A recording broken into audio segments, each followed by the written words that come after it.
Lecture 10, Strategic Leadership and Governance, Conclusions. This lecture draws together the strands identified during this module and develops conclusions regarding issues related to strategy, leadership and governance, as well as ideas more specifically concerned with strategic leadership and governance.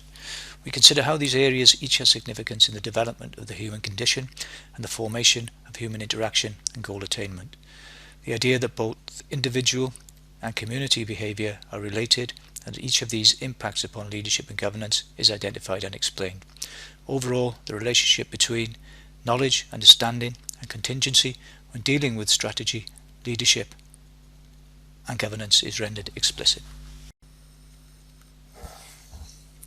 Strategy involves engagement and a definition of the overall objective and purpose or reason for this objective. The overall plan is determined and deployed by the strategist in relation to the changes that occur in deployment. Strategy must therefore study the engagement in terms of its possible results and of the moral and psychological forces that largely determine its course. Orders may be given, but these must allow the general plan to be adjusted to the modifications that are continually required.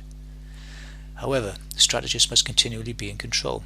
A prince or general can best demonstrate his genius by managing the campaign exactly to suit his objectives and his resources. Effects of genius show not so much in novel forms of action, but in the ultimate success of the whole.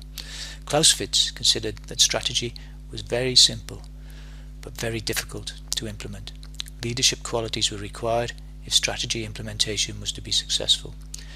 But great strength of character, as well as great lucidity and firmness of mind, is required in order to follow through steadily to carry out the plan.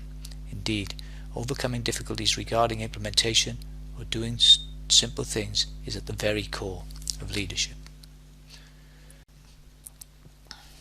A usual outcome of being involved in strategic leadership incorporates the domain of governance and politics. The more complex the leadership role, the more embroiled in the political domain do leaders become. Consequently, a good knowledge of the political system in which one exists is advisable.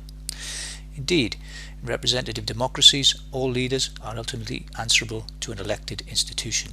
The recent scandal regarding the News of the World and the Murdochs illustrate this situation.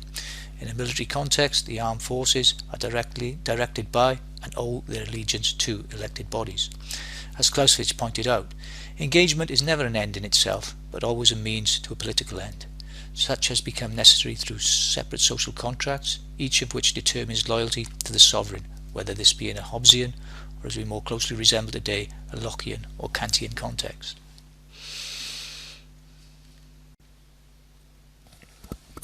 Niccolò Machiavelli was a strategic thinker whose ideas involved the teleological premise that the ends justified the means. The political end for any leader was to remain in power. Indeed, the leader or prince that abandons moral scruples was the person that would attain and remain in power. The end that Machiavelli proposed for a prince was power, how to attain it and how to hold on to it. By power he meant the subjection of the people to the will of the ruler. For Machiavelli, politics were amoral, and any means justifiable in attaining desired ends. Ultimately, the strategic leader requires cunning, intelligence, willpower and character. Goodness is not required, simply a semblance of it, when such is required. Should leaders be amoral, or should there be a moral perspective to their outlook?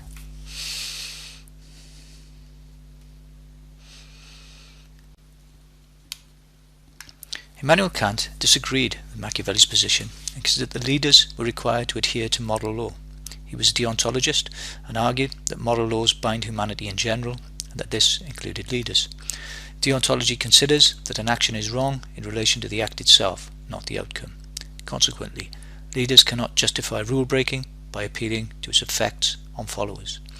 Reason identifies that certain actions should not be undertaken, and it is our duty to ensure that we refrain from them, e.g. lying.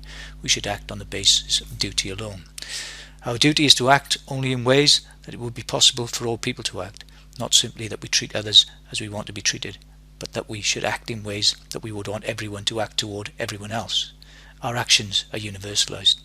Act only to maximize through which you can, at the same time, will that it should become a universal law. Through his categorical imperative, Kant considered that people were not means but ends in themselves, and that the strategic leader should take this into consideration and think about long-term ends, e.g. the just civil constitution or perpetual peace. Obviously, individuals sometimes are used as means. However, Kant notes that they should be used as means only, with the emphasis should not be used as means only, with the emphasis on only. One should see human beings as both means and ends. It is not one or the other, but a balance between the two.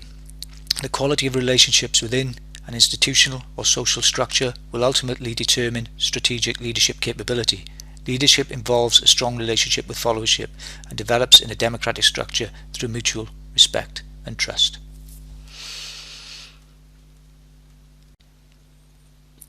As we have discussed, knowledge of the situation is an important aspect of leadership, which is arguably of greater importance than a set of personal qualities. Such incorporates certain knowledge of human nature and what makes people tick. For example, are people egoists or altruists? Is the community or the self the most important? What is necessary is some thought regarding these issues, which also links closely with the Greek perspective and the knowledgeable ruler or governance by the philosopher kings. Knowing what to do is an important aspect of leadership, but knowing about individuals and society or communities is crucial. Adair 2002 identifies intelligence and experience as two elements of knowledge. Intelligence involves the ability to solve problems and how things interact with one another, including human beings, and experience can be of specific situations or life in general. Indeed, each incorporates knowledge in terms of problem solving and wider understandings of social phenomena. Phronesis was the Greek word for the synthesis between intelligence and experience, which translates into English as prudence. Essentially, prudence suggests action that is the outcome of wisdom gained by experience, the ability to govern and discipline oneself by the use of reason, sagacity or shrewdness in the management of affairs, prudence in the use of resources, caution or circumspection to danger or risk. Start again. Caution or circumspection as to danger or risk. In this context, we can see that knowledge is central to strategy, leadership and governance. Without knowledge accumulation and understanding, through intellect and experience, our ability to exist, survive and live through developing strategy and leading and governing equitably and fairly is negated.